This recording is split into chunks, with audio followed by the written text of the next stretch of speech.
નમસ્કાર. જ્ઞાન સાધના merit scholarship પરીક્ષાના મેરિટમાં આવેલ વિદ્યાર્થીનું રજિસ્ટ્રેશન શાળા કક્ષાએ કેવી રીતે કરવું તે આજે આપણે જોઈશું. જ્ઞાન સાધના મેરિટ સ્કોલરશિપની વેબસાઇટ ઓપન કરી લઈશું.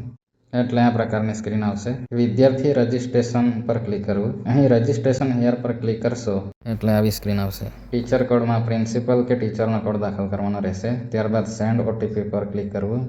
મોબાઈલમાં ઓટીપી આવ્યો હશે તે એન્ટર કરી વેરીફાઈ એન્ડ લોગિન પર ક્લિક કરશો એટલે લોગિન થઈ જશે. અહીં ડેશબોર્ડમાં તમને total students, pending students, registered students, approved students વગેરેની માહિતી મળી જશે. હવે રજિસ્ટ્રેશન કેવી રીતે કરવું તે જોઈ લઈએ. અહીં નીચે ફક્ત 10 સ્ટુડન્ટ્સ દર્શાવે છે. સ્કૂલમાં વધારે સ્ટુડન્ટ્સ મેરિટમાં આવ્યા હોય અને અહીં નામ દેખાતું ન હોય તો ઉપર સર્ચ બારમાં નામ લખીને ક્લિક કરશો તો સ્ટુડન્ટનું નામ આવી જશે. રજિસ્ટર બટન પર ક્લિક કરશો એટલે સ્ટુડન્ટની ડિટેલ ઓપન થશે. અહીં સર્વપ્રથમ બર્થ સર્ટિફિકેટ અપલોડ કરવાનું છે. બર્થ સર્ટિફિકેટ PNG, JPG કે PDF ફોર્મેટમાં તમે અપલોડ કરી શકો છો. અપલોડ થઈ ગયા બાદ વ્યૂ કરી લેવું. ત્યારબાદ નેક્સ્ટ બટન ક્લિક કરશો એટલે વિદ્યાર્થી જે સ્કૂલમાં ભણ્યા હોય તે સ્કૂલના નામ દર્શાવશે. ત્યારબાદ નેક્સ્ટ બટન પર ક્લિક કરશો એટલે વિદ્યાર્થીનું જાતિ સર્ટિફિકેટ અપલોડ કરવાનું રહેશે.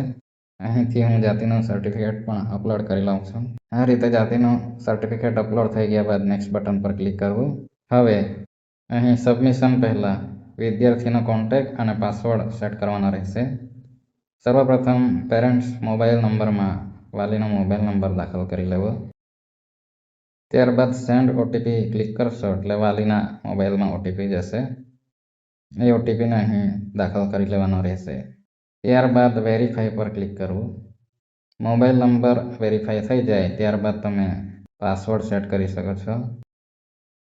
પાસવર્ડ સેટ થઈ ગયા બાદ પાસવર્ડને કન્ફર્મ કરી લેવાનો અને તમારી નોટબુકમાં પણ નોટ કરી લેશો. ત્યારબાદ નીચે ટીક માર્ક કરી સબમિટ રજિસ્ટ્રેશન પર ક્લિક કરશો એટલે વિદ્યાર્થીનું રજિસ્ટ્રેશન થઈ જશે. અહીં તમે ડેશબોર્ડ પર પણ જોઈ શકો છો રજિસ્ટર્ડ સ્ટુડન્ટમાં એક આવી ગયું છે. હવે એ સ્ટુડન્ટને એપ્રુવલ લેવલથી એપ્રુવલ મળી જશે. ત્યારબાદ જ આગળ ચોઈસ ફિલિંગની પ્રક્રિયા થઈ શકશે. તો નેક્સ્ટ વિડીયોમાં ચોઈસ ફિલિંગ કેવી રીતે કરવું તે જોઈશું. Thank you.